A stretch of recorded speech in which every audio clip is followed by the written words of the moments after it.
Bismillahirrahmanirrahim. Assalamualaikum warahmatullahi wabarakatuh. Alhamdulillahilladzi anzala sakinata fi qulubil mu'minin. Segala puji bagi Allah yang telah menurunkan ketenangan ke dalam hati orang-orang yang beriman. Walhamdulillahilladzi arsala rasulahu bil huda wa dinil haq, dan segala puji bagi Allah yang telah mengutus seorang rasul yang membawa hidayah dan membawa agama yang benar. Walhamdulillahilladzi ahyana ba'dama amatana wa ilaihi nusyur, dan segala puji bagi Allah yang telah menghidupkan kita dari kematian sementara kita, dan kepadanya lah nanti kita akan dikembalikan. Alhamdulillah wa syukurillah jemaah salat subuh yang sama-sama mengharap ridho dan belas kasih sayang Allah Subhanahu wa taala.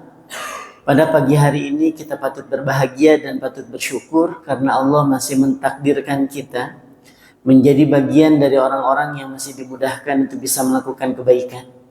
Dan mudah-mudahan dari kebaikan yang kita lakukan, Allah ridho kepada kita.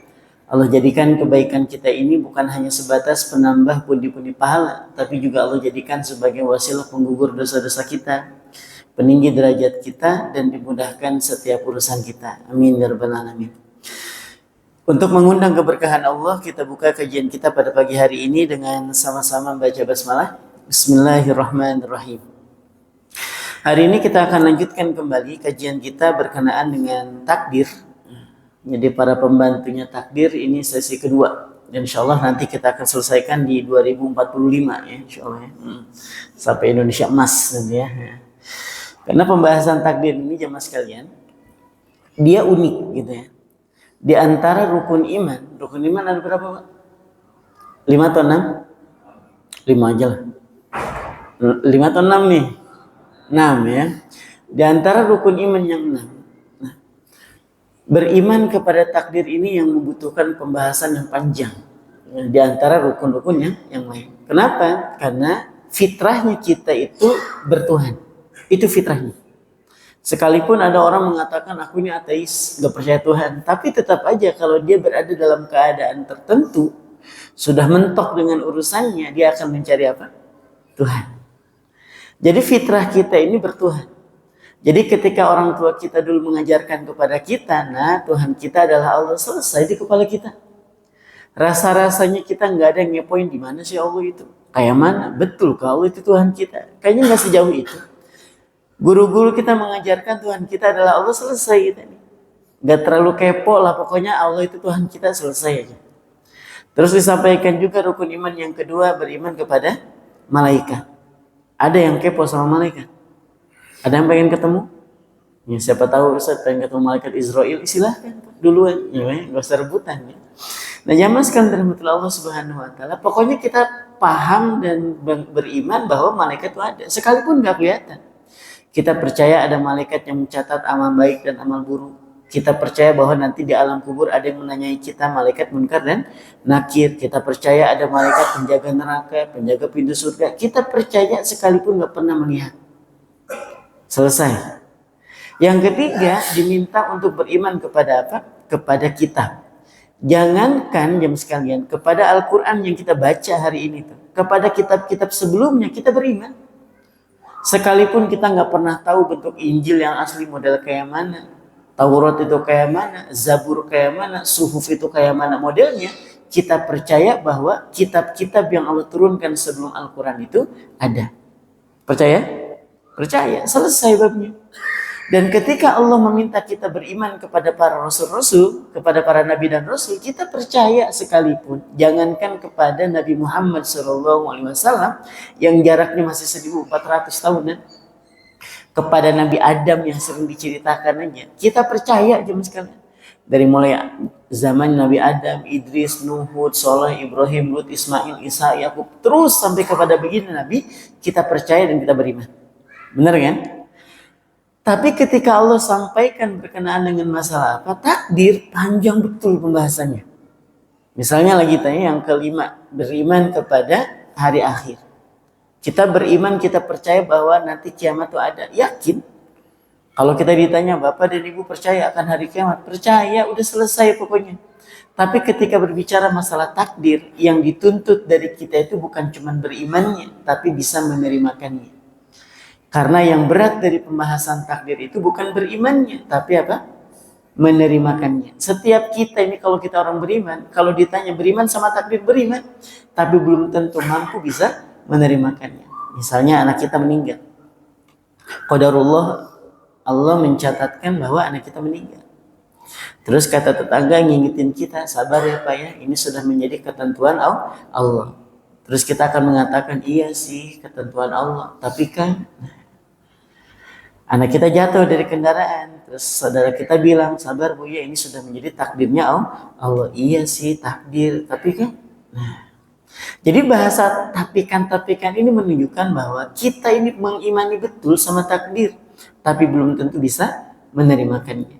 Maka dibahas tentang masalah takdir ini supaya kita apa? Bukan hanya sebatas mengimaninya, tapi kita bisa menerimakannya. Dan kemarin sudah kita bahas berkenaan dengan masalah takdir itu. Orang ketika punya cita-cita, maka orang itu akan berupaya semaksimal mungkin untuk mewujudkan cita-citanya. Ada yang berupaya untuk mewujudkannya dengan berusaha. Ada yang berusaha untuk mewujudkan cita-citanya dengan doa. Dan yang ketiga ada yang ingin mewujudkan cita-citanya dengan tawajuh. Tapi ingat, sawabiqul himam la takhriqu aswarul aqdar. Sekuat apapun cita-cita kita tidak akan mampu merobohkan dinding takdir. Kita udah usaha maksimal, takdirnya nggak ada, nggak nyampe. Kita sudah doa dengan khusyuk, kalau takdirnya nggak dapet. Kita sudah tawajuh dengan sebaik-baiknya tawajuh, kalau memang catatan takdirnya nggak dapet juga ya mas sekalian. Kenapa? Karena sekuat apapun upaya kita, sebagus apapun doanya, sekhusyuk apapun tawajuhnya, kalau bertentangan dengan takdir maka tidak akan pernah sampai. Supaya apa? Supaya kita tidak kecewa. Kalau misalnya kita menganggap bahwa takdir itu bisa dirubah dengan doa. Pokoknya kalau doa kita khusyuk, doa kita mantep, kita pasti dapat apa yang kita doakan. Nanti ujung-ujung kecewa. Misalnya nih, ini udah jalan santai belum di sini? Kapan jalan santai?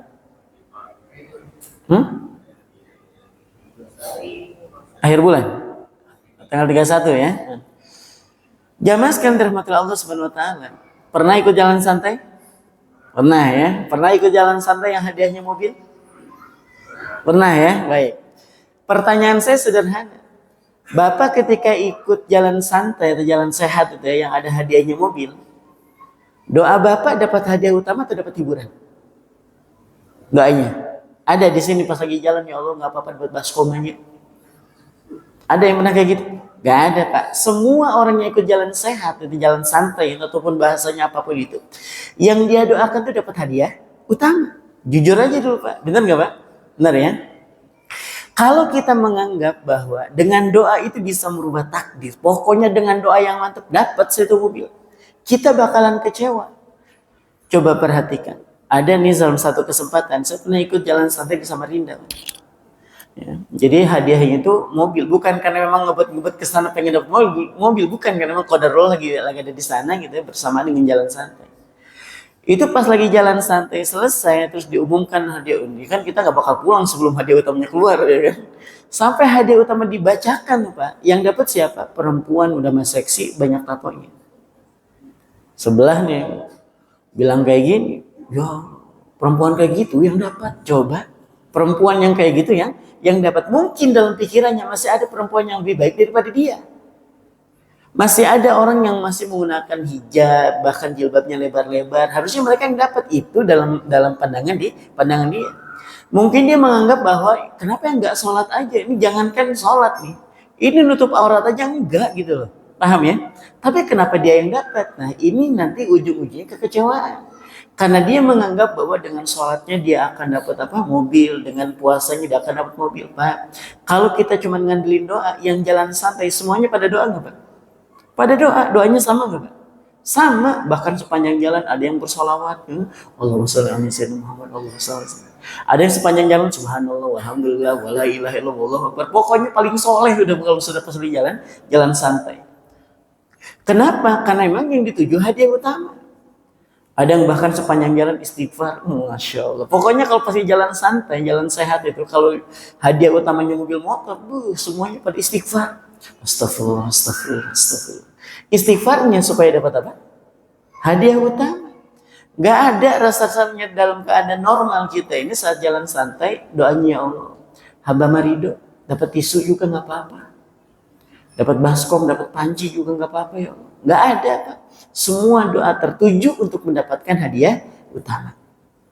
Tapi kita harus paham bahwa untuk masalah takdir ini, gitu ya, nggak ada kaitannya dengan doa kita. Doa kita ini sekhusyuk apapun tidak bisa merubah takdir. Nanti kita akan jelaskan di akhir nanti. Jadi doa-doa kita itu untuk menunjukkan kita ini adalah sebagai seorang hamba. Nggak lebih dari itu. Jadi doa kita itu bukan untuk merubah-rubah takdir. Usaha kita juga bukan untuk ngerecokin takdir. Bukan. Kita ingin menunjukkan bahwa kita ini seorang hamba. Kan di pertemuan sebelumnya sudah disampaikan. Masih ingat pertemuan sebelumnya? Pokoknya nggak usah ditanya, Ustaz. Nggak usah. Ya. Semua ilmu yang Ustaz sampaikan semuanya di luar kepala. Di luar betulan. Perlu diingetin tuh gitu, Pak. Mana pertemuannya sebulan sekali. Ya. Nah, jamaah sekalian. Di pertemuan sebelumnya juga kita sudah pernah bahas bahwa dari semua yang sudah kita usahakan itu termasuk usaha, doa, dan tawajuh itu, dia hanya sebatas apa? Sebatas menunjukkan bahwa kita ini adalah seorang hamba. Yang nyuruh doa ya Allah, yang nyuruh usaha juga Allah, yang nyuruh tawajuh juga Allah. Jadi saat kita berupaya dengan maksimal, berdoa dengan maksimal, kita sebenarnya sedang ingin menunjukkan bahwa kita ini adalah seorang hamba. Wasababu khadamul aqdar, dan sebab-sebab tadi yang sudah kita bicarakan itu hanya sebatas pembantunya takdir. Nah, jadi sebatas pembantunya takdir. Jadi kalau kita tanya, jadi kedudukan kita, kedudukan usaha, doa, dan tawajuh itu di mana? Di hadapan takdir. Dia hanya sebatas pembantunya takdir. Tahu pembantu, Pak? Tahu, Pak ya? Ibu tahu pembantu, Bu? Bu tahu pembantu? Tahu ya?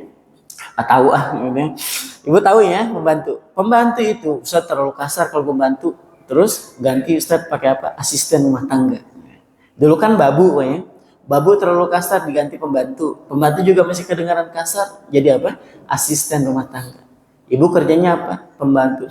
Pembantu. Emang ibu apa? Aku loh asisten rumah tangga. Padahal sama aja nyapu, ngepel ya, nyuci baju, sama aja. Cuman bahasanya agak-agak lembut gitu ya. Asisten rumah tangga. Jamaah sekalian, misalnya kita punya adik. Adik kita ini dia kerja di tempat yang mewah. Rumahnya bagus, kamar-kamarnya gede gitu ya, mobilnya banyak. Pokoknya bagus, main interior, eksterior bagus. Ini adik kita, Pak, adik kandung. Nah, karena kita pengen temu kangen dengan adik kandung kita, datang nih kita nih ke rumah yang dia kerja di situ.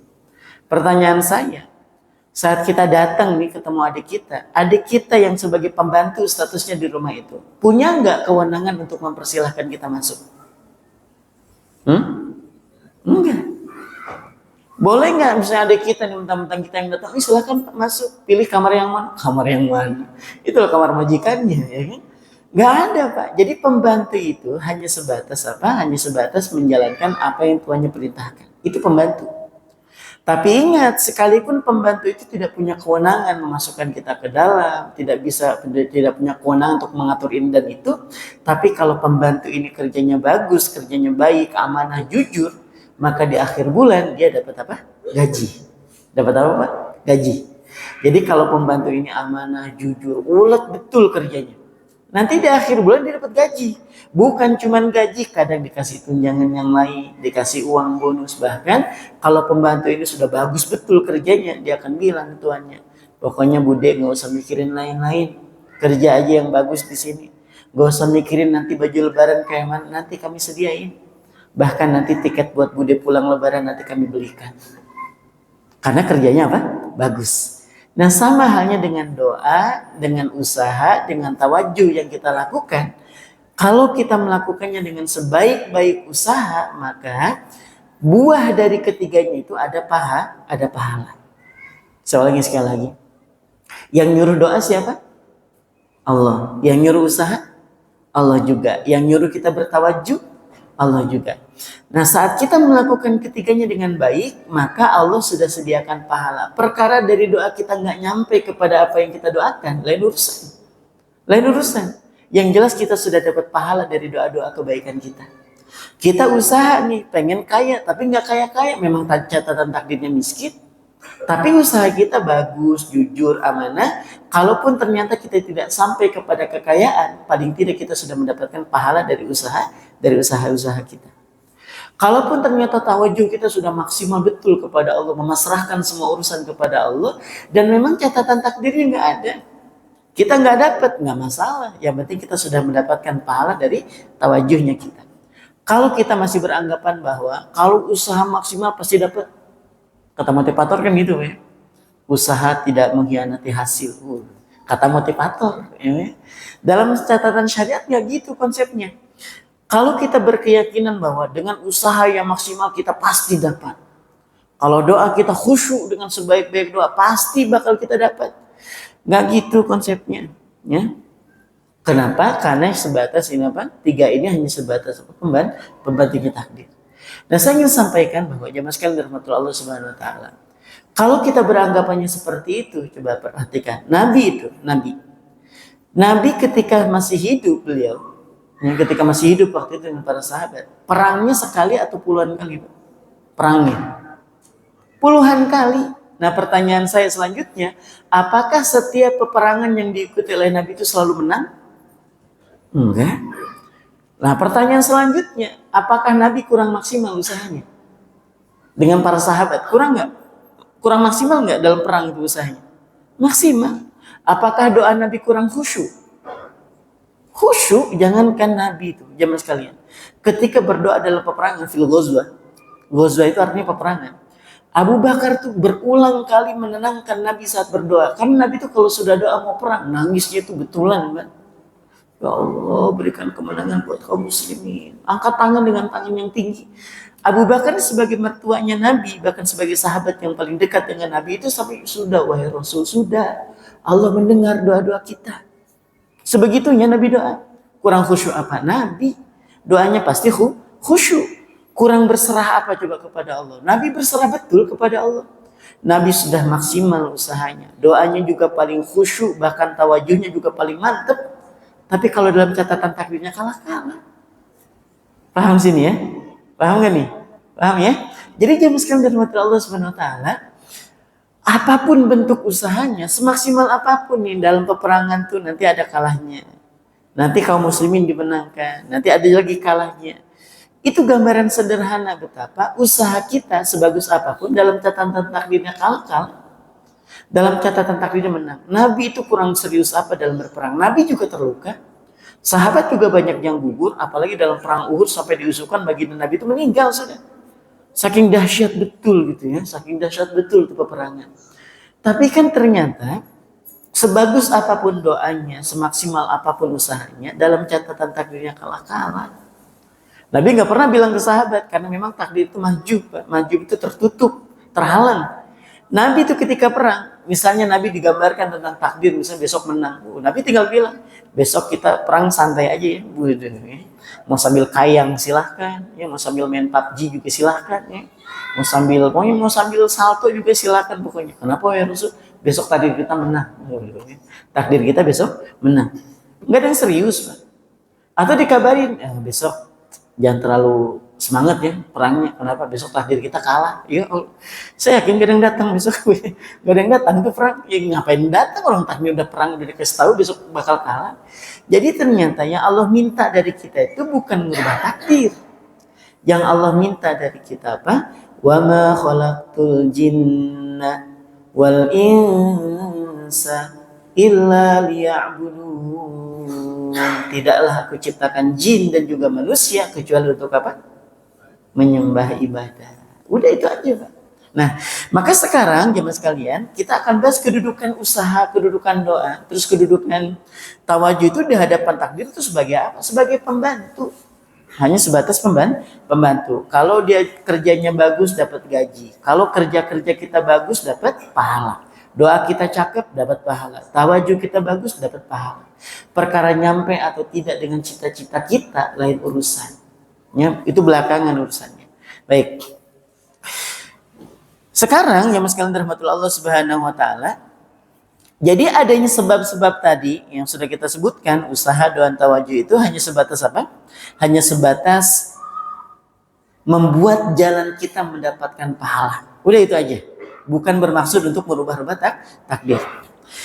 Yang pertama yang akan kita bahas hari ini, faman i'taqada annal asbaba tu'athir fahuwa kafir. Barang siapa yang meyakini bahwa sebab-sebab itu bisa memberikan akibat, maka kategorinya sebagai orang apa? Kafir. Kita bukan lagi nakut-nakutin, wah kita kafir, enggak gitu Pak gambarannya. Kalau kita meyakini usaha kita itu bisa menghasilkan sesuatu, misalnya ini, ada dokter bilang kayak gini, ini kalau bukan kemarin saya nolong, udah mati ini orang. Nah, ini kalimat ini enteng betul ucapin. Ini kalau bukan saya ngerawat kemarin, udah lewat nih nyawanya. Disangkanya dengan usahanya dia itu dia nggak jadi meninggal. Padahal orang itu bisa meninggal gara-gara dia kecelakaan atau gara-gara takdirnya harus meninggal. Takdirnya harus meninggal. Kalau misalnya menjamaskan rahmatullah Allah, kalau hari ini ada orang yang jatuh dari ketinggian dan kemudian dia meninggal, pertanyaannya, dia meninggal gara-gara jatuh dari ketinggian atau gara-gara memang takdirnya dia harus meninggal? Takdirnya memang harus meninggal. Karena banyak orang yang jatuh dari ketinggian, buktinya nggak meninggal. Paham? Ada orang yang misalnya beranggapan bahwa, iya sih memang, takdir itu, ya namanya takdir, tapi kan kalau nggak ada sebab, gitu ya, kalau nggak ada sebabnya nggak mungkin meninggal. Allah tuh nggak butuh sebab ya mas kalian untuk menghasilkan akibat. Yang ada sebab akibat itu kita aja. Misalnya nih, buat kita nih, kalau kita nggak garuk maka nggak hilang tuh rasa gatalnya, itu buat kita. Kalau kita nggak berobat nggak bakal sembuh, itu buat kita Pak. Buat Allah itu, jangankan kita berobat, nggak berobat kata Allah sembuh. Kita udah maksimal betul usahanya, kata Allah meninggal aja. Kita sudah nyari dokter spesialis manapun, kata Allah nggak bakal sembuh. Dan ada orang yang sudah di penghujung hayat, terus kita bilang kayaknya nggak lama. Kitanya duluan yang bilang kayaknya nggak lama, kita duluan yang meninggal. Kita sudah banyak menemukan ada orang yang menjaga orang yang sakit, yang sakitnya sehat, yang ngejagain meninggal. Ada yang kayak gitu Pak? Ada. Dan itu banyak jumlahnya gitu. Nah, saya ingin kembali mengingatkan bahwa barang siapa yang meyakini bahwa itu saya doain dia jadi gila, betul jadi gila dia. Kita meyakini dengan doa kita membuat orang lain itu gila, itu berarti kita sedang tidak melibatkan Allah di dalamnya. Sama kayak dokter tadi bilang, kalau bukan saya yang nolong, mati dong dari kemarin. Dia menghilangkan peran Allah di sini. Disangkanya dengan kekuatan-kekuatan yang dia punya itu bisa menyelamatkan orang. Padahal nih jemaah sekalian, kalaupun nggak ditolong sama dokter ini, kalau memang takdirnya hidup aja. Gak usah pakai ditolongin juga hidup. Gitu ya. Tapi kalau kata Allah sekalipun ditolongin dan dia takdirnya meninggal, pasti meninggal. Itu satu. Jangan pernah berkeyakinan bahwa dengan usaha kita itu pasti akan merubah sesuatu. Ya. Yang kedua, wa man i'taqada annal asbaba tu'athir biquwwatin ja'alallahu biha fahuwa fasik. Barang siapa yang meyakini bahwa sebab-sebab tadi itu doa, usaha, tawajuh itu bisa menghasilkan akibat. Sebab itu bisa menghasilkan akibat atas kekuatan yang Allah titipkan kepadanya, maka itu kategorinya fasik. Fasik itu berdosa gitu ya. Durhaka. Yang fasik itu apa? Durhaka. Gambarannya gini Pak. Pisau yang tajam bisa nggak melukai kita? Bisa. Ya. Itu logika kita mengatakan pisau yang tajam itu bisa melukai kita. Tapi kalau kita mengatakan memang cuman Allah yang bisa membuat kita terluka. Tapi kalau nggak ada pisau, mana bisa luka tangan kita? Kita berarti beranggapan bahwa Allah membutuhkan pisau untuk membuat kita terluka. Padahal Allah butuh pisau nggak Pak buat membuat luka di kita? Allah butuh pisau itu? Nggak butuh. Tapi kan Allah udah ngasih kekuatan kepada pisau itu sehingga pisau itu bisa membuat kita terluka. Itu kategorinya fasik. Fasik itu berarti kita menganggap bahwa kalau nggak ada pisau, Allah tidak bisa melukai kita. Padahal nggak usah pakai pisau, Allah bisa membuat kita terluka. Gitu ya. Jadi kalau kita masih meyakini bahwa motor itu memang nggak bisa mencelakai kita, tapi karena motor itu sudah diberikan kekuatan oleh Allah, sehingga motor itu bisa nabrak kita dan kita bisa terluka. Allah nggak butuh motor untuk mencelakai kita. Allah nggak butuh apapun itu, nggak butuh sebab untuk membuat akibat. Saya ulangi sekali lagi, Allah tidak membutuhkan adanya sebab untuk menghasilkan akibat. Kita kalau mau bakar-bakar, butuh sebab, Pak? Butuh korek dulu, butuh mungkin disiram dulu, butuh kayunya dulu, baru kemudian jadilah api. Untuk Allah nggak butuh penyebab-penyebab itu. Allah bisa menciptakan matahari tanpa harus dibakar. Allah berkuasa untuk menciptakan bulan yang sebegitu banyak, yang bintang sebegitu banyaknya tanpa harus berbenturan. Yang cahayanya nggak usah pakai kayu bakar, bisa buat Allah. Allah tuh nggak butuh sebab untuk menghasilkan akibat. Nah, nanti biar lebih paham kita lanjut ke yang ketiga. Famani taqoda anal asbaba la tu'athir. Barang siapa yang meyakini bahwa sebab-sebab itu tidak bisa menghasilkan akibat. Wal mu'athiru huwallah, dan yang bisa memberikan akibat itu cuma Allah, wahdah satu-satunya. Lakin mata wujidatil asbabu fahuwa jahil, tapi masih beranggapan, tapi kan kalau nggak ada sebab mana ada akibat. Ya, ini kategorinya apa? Fahuwa jahil, kategorinya jahil. Jahil itu bodoh. Bodoh. Maksudnya gimana, Ustaz? Gini, Pak. Kalau ada pesawat meledak, terus kemudian orang-orang meninggal. Orang-orang ini meninggal gara-gara pesawatnya meledak atau gara-gara takdirnya harus meninggal? Takdirnya harus meninggal. Buktinya apa? Mana ada kalau meledaknya mati aja orang. Buktinya 2 bulan atau 3 bulan yang lalu kita menyaksikan pesawat yang terbang dari India menuju London. Ada nggak beritanya? Pesawat yang baru take off nih dari bandara India itu mau ke London gitu. Baru naik jatuh dia meledak. Semua nih kru, mau pilotnya, krunya, penumpangnya meninggal, disisain satu kan? Disisain satu orang hidup. Disisain satu. Paham di sini ya? Disisain cuma satu sama Allah hidup untuk menunjukkan apa? Allah nggak butuh sebab untuk membuat seorang itu hidup ataupun meninggal. Buktinya kalau kita bilang itu pesawatnya meledak makanya meninggal, Allah sisain satu. Gitu ya. Jadi kalau ternyata ada orang meninggal, itu bukan Allah butuh sebabnya. Gak butuh, jangan kita bepergian, kita di rumah aja bisa meninggal. Ada di pesawat itu jamaah sekalian, pesawat haji ya yang belum lama itu. Di pesawat nih orang, pesawatnya nggak meledak, pesawatnya jalan sebagaimana mestinya, meninggal di tengah perjalanan ada nggak? Ada. Gak mesti nunggu dulu meledak, gak mesti. Kata Allah meninggal.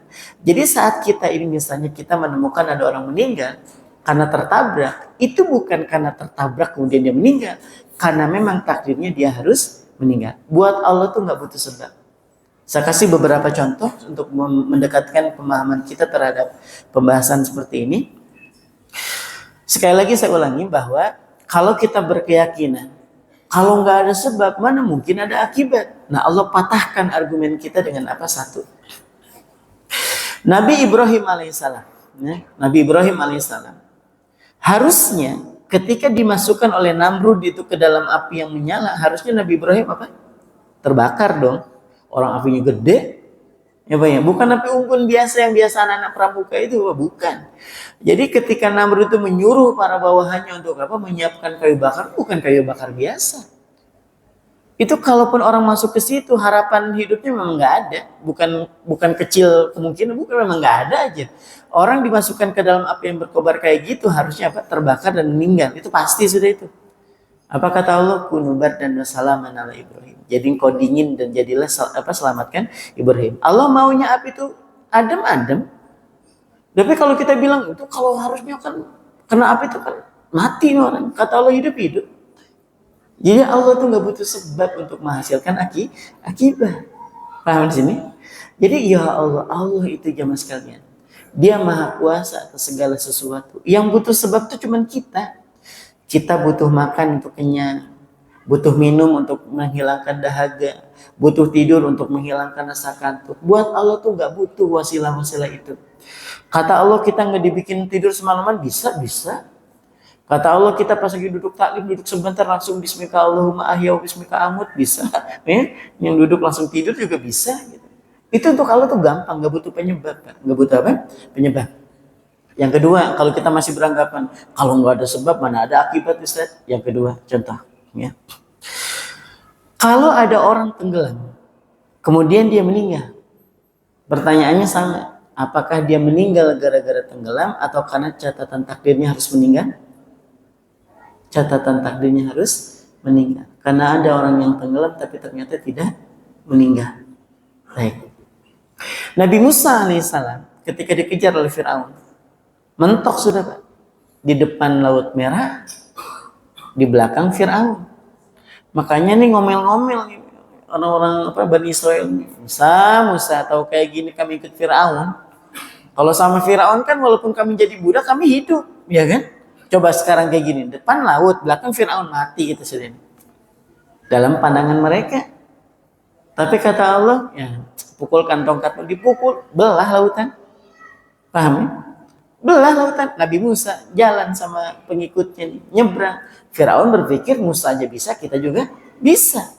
Sampai di tengah ditutup lagi lautnya, coba mau apa? Jadi buat Allah itu nggak butuh, wah ini pasti mati nih Musa. Kata Allah terbelah itu lautan. Gitu. Jadi nggak butuh sebab untuk apa? Untuk menghadirkan sesuatu. Yang ketiga, contoh lain. Ibunda Asia, ya. Ibunda Asia. Siapa Ibunda Asia? Isinya Fir'aun. Ini kalau kita ngomongin Fir'aun, Pak Bu. Fir'aun itu dia bukan nama. Fir'aun itu gelar. Gelar raja, ya. Waktu di zamannya kerajaan Mesir kuno. Pokoknya siapapun yang menjadi raja kala itu sebutnya Fir'aun. Fir'aun itu kayak presiden, gitu. Presiden, perdana menteri, atau mungkin raja. Nah, Fir'aun itu gelar. Fir'aun. Satu-satunya Fir'aun yang nggak punya istri banyak nih Fir'aun yang sedang kita ceritakan ini, Pak. Selebihnya Fir'aun itu sekalipun istrinya 5, 10, 15 itu, tapi gundiknya itu ratusan. Nah, Fir'aun ini istrinya cuma satu. Ini bucin betul bahasa kita. Ini Fir'aun tuh bucin betul sama istrinya. Bahkan Fir'aun tuh pernah bersenandung. Fir'aun bersenandung. Apa kata Fir'aun? Sekiranya semua kecantikan wanita yang berada di bawah kekuasaanku dikumpulkan, maka cukup Asia sebagai untuk mewakilinya. Cakep banget. Ini bisa Bapak gunakan buat istri, Pak. Sekiranya wanita cantik yang ada di balik papan dikumpulkan, masih lebih cantik wajah bunda. Itu insya Allah Pak, insya Allah ya Bapak mau poligami ya, pasti gitu Pak. Bapak pasti mau nikah lagi nih ya. Nah zaman sekarang dari mata Allah Subhanahu Wa Taala, itu Fir'aun sampai bersenandung seperti itu. Sekiranya kecantikan semua wanita yang berada di bawah kekuasaan, kekuasaan Fir'aun lebar Pak. Ya. Itu kalau dikumpulkan itu cukup Asia mewakilinya. Saking cantiknya Ibunda Asia itu. Maka Fir'aun itu istri cuma satu Pak. Dibanding dengan yang lain tuh nggak ada Pak, yang lain tuh punya istri nggak ada. Fir'aun ini yang sedang kita ceritakan, yang bucin betul terhadap siapa? Ibunda Asia. Suatu hari Fir'aun itu kan mimpi Pak. Fir'aun itu bermimpi bahwa kerajaannya akan tumbang. Maka disampaikan kepada para penasehatnya, aku bermimpi demikian. Apa kata penasehatnya? Sebentar lagi akan lahir seorang anak laki-laki yang akan menggulingkan kekuasaan. Apa keputusan Fir'aun? Bunuh semua anak laki-laki yang lahir. Kebayang Pak. Maka dalam Qasasul Anbiya'nya Imam Ibnu Katsir, bahkan dalam Syiarul Alam An-Nubala, Imam Az-Zahabi juga bercerita tentang itu. Fir'aun itu mengutus orang-orang bala tentaranya untuk menjaga orang yang dalam keadaan hamil sampai dia lahir. Ya Allah, segitunya Pak. Bahkan nanti kalau ditemukan di perbatasan, kan perbatasannya kekuasaan Fir'aun kan dijaga sama bala tentara nih. Sekalipun ada celah-celah tuh bisa nyebrang ke kekuasaan sebelah, tapi kan patroli itu jalan, Pak. Patroli perbatasan. Ada orang yang mau nyebrang ke perbatasan dalam keadaan hamil, dibunuh di tempat. Bisa kebayang nggak ketakutan Fir'aun sebegitunya? Lahir anak laki-laki, langsung nggak ada omongan, langsung ditusuk atau dipenggal gitu aja. Tapi kalau pas lahir perempuan, tinggal. Sebegitunya Fir'aun takut akan kekuasaannya tuh digulingkan. Nabi Musa lahir di saat itu. Allah bilang kepada ibunda Nabi Musa, larungkan aja di air. Ya. Larungin ke air sekarang. Kalau saya mau tanya nih, Sungai Nil itu yang kita kenal hari ini itu luas, Pak. Kalau Sungai Mahakam masih bisa lah ya, kita nyebrang pakai klotok juga masih aman ya. Sungai Nil itu beda dengan Sungai Mahakam. Airnya itu dahsyat, Pak. Nah sekarang pakai apa kira-kira Nabi Musa ketika dilarungkan di air itu nggak terguling? Pakai apa kira-kira? Nggak ada kayaknya. Kalau bukan karena penjagaan Allah, Nabi Musa ketika dia langsung tenggelam itu. Langsung tenggelam. Tapi atas perintah Allah, kata Allah udah larungkan aja deh, dilarungin aja di air. Karena ibu dan Nabi Musa paham betul bahwa ketika Allah perintahkan pasti ada kebaikan. Sampai kemudian di tempat pemandiannya istrinya Fir'aun. Sampai ini bayi ini, Nabi Musa masuk ke situ, digendong, tanging gitu kan. Ditanya nih sama Fir'aun, ada bayi nih. Laki itu bunuh.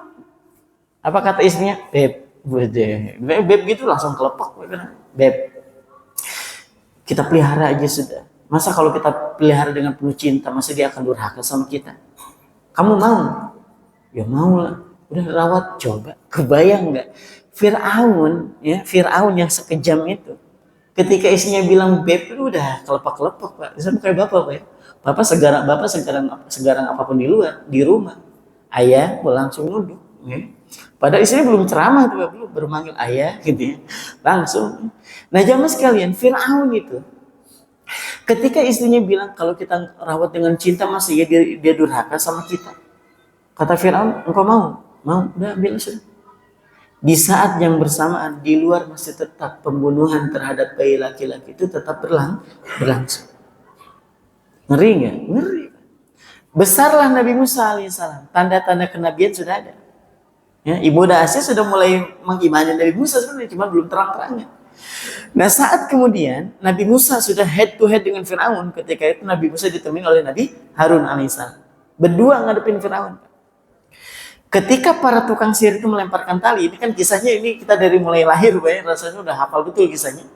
Ketika para tukang sihir itu melemparkan tali-talinya, maka berubah menjadi ular dalam pandangan manusia. Dalam pandangan tukang sihir itu bukan ular, Pak, itu tali. Tapi disihir sehingga apa? Tali itu seolah-olah menjadi ular. Semuanya kena sihir, Pak, oleh syaitan itu. Termasuk Nabi Musa alaihissalam ketika mundur satu langkah, Allah menegur. Ya. Jangan takut. Lemparkan tongkat Farmi Asoka, dilemparkan tongkatnya, maka tongkatnya Nabi Musa berubah menjadi apa? Ular betulan. Itu bedanya. Inilah yang kemudian membuat para tukang sihir ini mereka mengatakan qalu amanna bi rabbi Musa wa Harun. Kami sungguh beriman kepada Tuhannya Musa dan Tuhannya Harun. Kenapa? Yang mereka lihat bukan tongkat yang gerak-gerak, tapi memang berubah menjadi ular asli. Sedangkan mereka melihat tali mereka itu sebagai tali, bukan sebagai ular. Sedangkan orang-orang yang ada di sekitar termasuk Fir'aun dan juga Nabi Musa kala itu matanya terkena sihir sehingga melihat tali itu menjadi ular. Sekiranya Nabi Musa juga main sihir, Pak, misalnya nih, ngelemparin tongkat, cuman tongkat ketemu tali, ketawa aja itu tukang sihir. Ini tongkat sama tali ngapain coba saling berhadapan?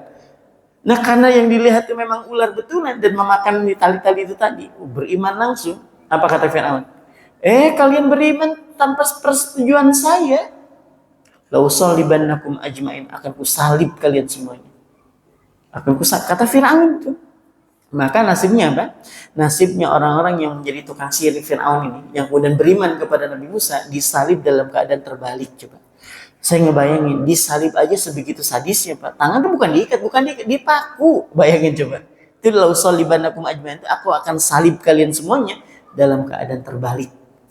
Sudah mati salib, dibalikin dalam keadaan hidup. Coba kita nggak usah pakai disalib, dibalikin aja, Pak, sejam 2 jam itu kan darah turun semua, Pak, ya. Darah turun kotak, meledak gitu, Pak. Merah mukanya, keluar darah nanti dari matanya itu. Sebegitunya Fir'aun itu, coba. Sebegitunya. Kejamnya itu seperti itu. Nah pertanyaannya, waktu head to head dengan Nabi Musa, Fir'aun mudah nggak bunuh Nabi Musa waktu itu harusnya? Mudah dong, orang tentaranya ada di situ semua. Tapi kenapa kita tidak menemukan satu sejarah pun Nabi Musa ditangkap oleh siapa? Fir'aun. Padahal kesempatannya masih terbuka lebar itu. Nabi Musa masih di tempat. Nabi Musa cuma berdua, ya kan? Fir'aun dan bala tentaranya hadir. Tinggal dibunuh aja Musa sekalian disalib. Apa masalahnya? Kenapa sampai Fir'aun tidak berani menyalib Nabi Musa dan Nabi Harun kali itu? Karena dalam hatinya Fir'aun, dia tahu bahwa Musa itu Nabi. Makanya nggak berani Fir'aun itu memukul Musa, mencekik Musa, bahkan menyalib dia. Padahal coba mau lari kemana di situ? Masyarakat udah kumpul, ya kan? Tentaranya juga udah kumpul. Kata Fir'aun, tangkap Musa, ketangkap sebenarnya. Nggak usah pakai drama-drama nanti dikejar sampai ke sungai Nil dan sebagainya. Ya kan? Ya Allah, sebegitunya Pak. Nah, jamaah sekalian dirahmati Allah Subhanahu wa taala, ternyata Ibunda Asia ketika menyaksikan peristiwa itu terang-terangan bahwa aku beriman kepada Musa. Marah Firaun. Tapi marahnya Firaun, tapi tadi tuh bucinnya tadi Pak. Saking bucinnya dia nggak mau Pak menyakiti Ibunda Asia dengan tangannya langsung. Nggak mau. Dia perintahkan bala tentaranya bunuh dia di tempat yang jauh. Gak mau ngelihat dia bebeknya tuh dalam keadaan meninggal, dikasih jauh. Nah, diriwayatkan bahwa Ibunda Asia itu diletakkan kepalanya di atas batu. Kepalanya di atas batu. Kemudian tentaranya Firaun mengangkat batu yang besar, kemudian ditimpakan kepada kepalanya Ibunda Asia.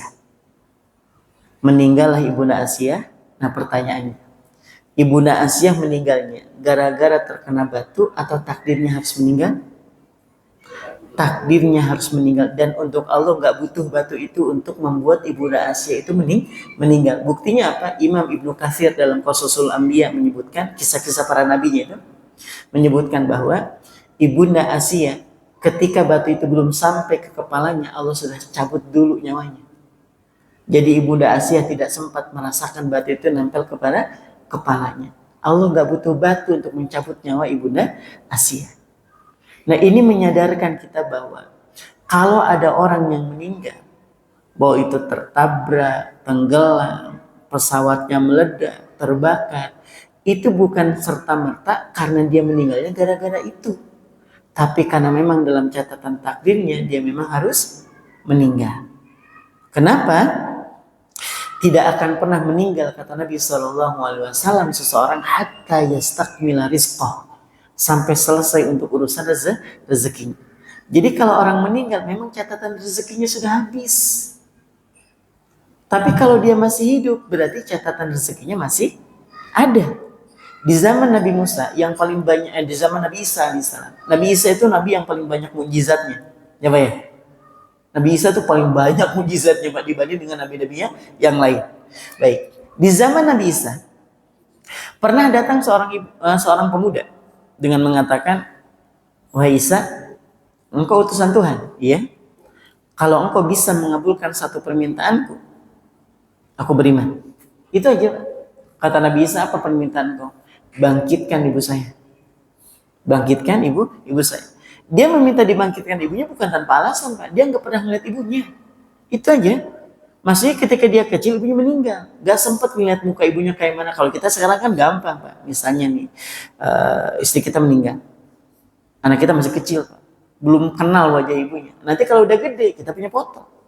Nah ini ibu, coba lihat, cantik betul ya. Ya Allah, sayang betul sama kamu itu dulu.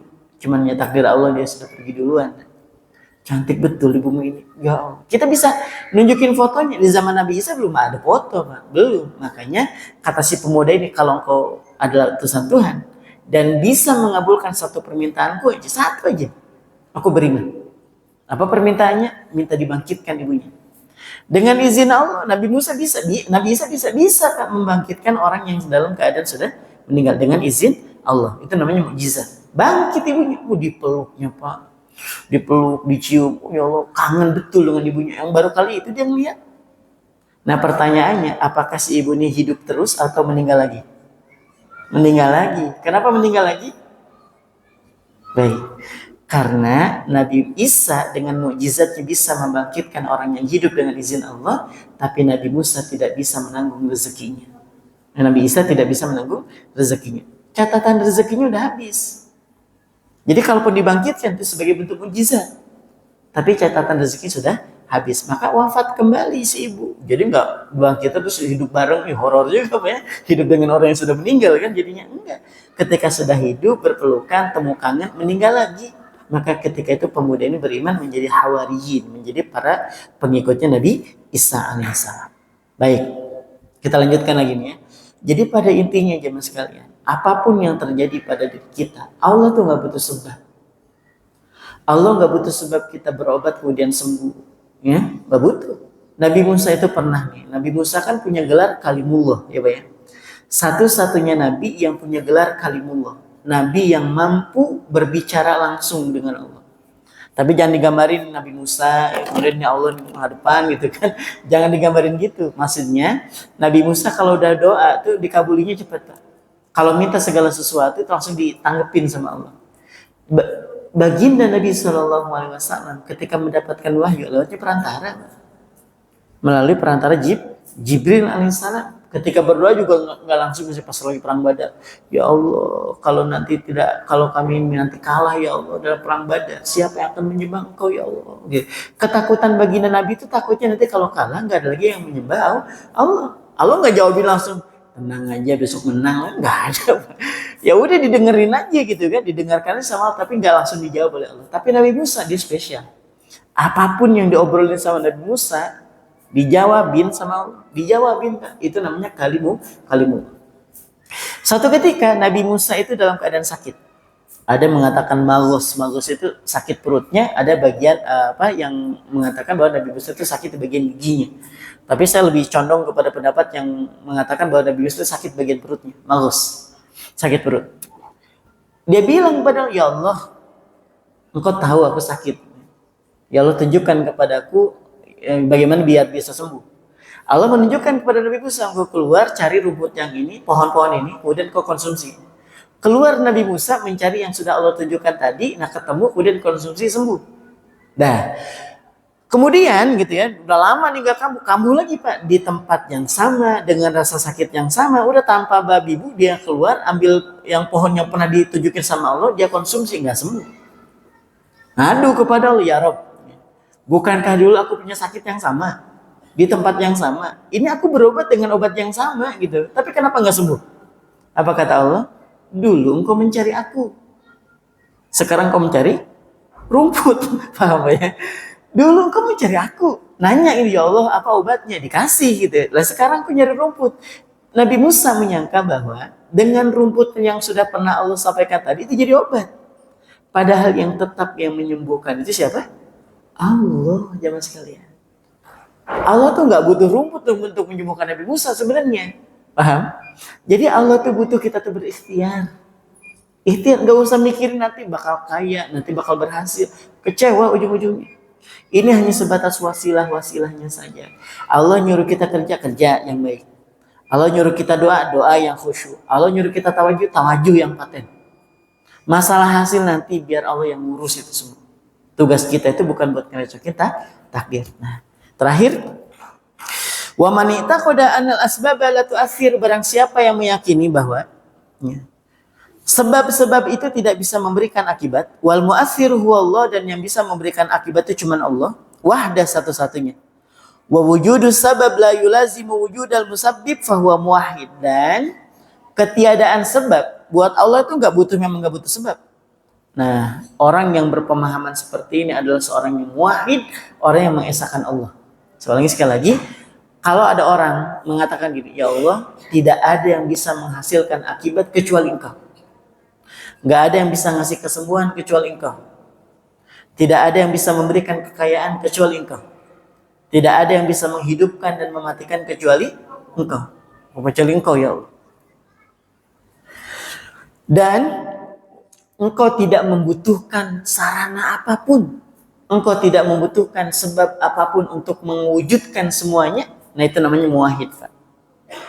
Ya Allah, hamba ikhtiarkan anak hamba biar bisa sembuh, datang ke rumah sakit A. Tapi di hati nggak pernah tuh berkeyakinan bahwa kalau berobat ke rumah sakit ini pasti sembuh. Enggak.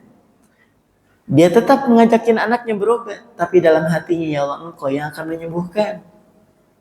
Ya Allah, hamba menjemput rezeki nih hari ini. Ada yang jualan, ya. Tapi tidak meyakini bahwa dengan jualannya bakal dapat rezeki. Bukan. Tapi dia mengatakan, ya Allah, ini ikhtiar Engkau yang suruh. Dan Engkau memberikan rezeki buat hamba dan Engkau sudah menjamin itu. Bismillah, jalan jualan. Jadi nggak pernah berkeyakinan bahwa kalau nggak jualan, nah kita makan apa? Nah, ayah mau kemana? Ayah kerja. Ngapain kerja? Kalau ayah nggak kerja, kamu makan apa? Ya Allah. Dari kecil udah diajarin syirik nih orang. Ngajarin anak pokoknya, nah, kalau ayah nggak kerja, kita nggak makan. Ya Allah. Padahal yang ngasih makan ya Allah, yang menjamin rezeki adalah Allah. Dan Allah nggak butuh sebab, nggak butuh sebab untuk menghasilkan akibat. Kita memang butuh kerja, tapi buat Allah nggak butuh untuk mencukupi kebutuhan kita. Allah nggak butuh penyebabnya kita harus kerja, nggak butuh. Kata Allah kaya kaya, kata Allah miskin ya miskin. Tapi ingat, usaha kita, doa-doa kita, tawajuh kita ini hanya sebatas apa? Menunjukkan bahwa kita ini adalah seorang hamba. Itu aja, nggak lebih. Gak usah berpikir aneh-aneh, dengan doa pasti akan nyampe. Dengan saya rajin bekerja pasti bakal kaya. Gak boleh. Ya, kita harus bilang apa?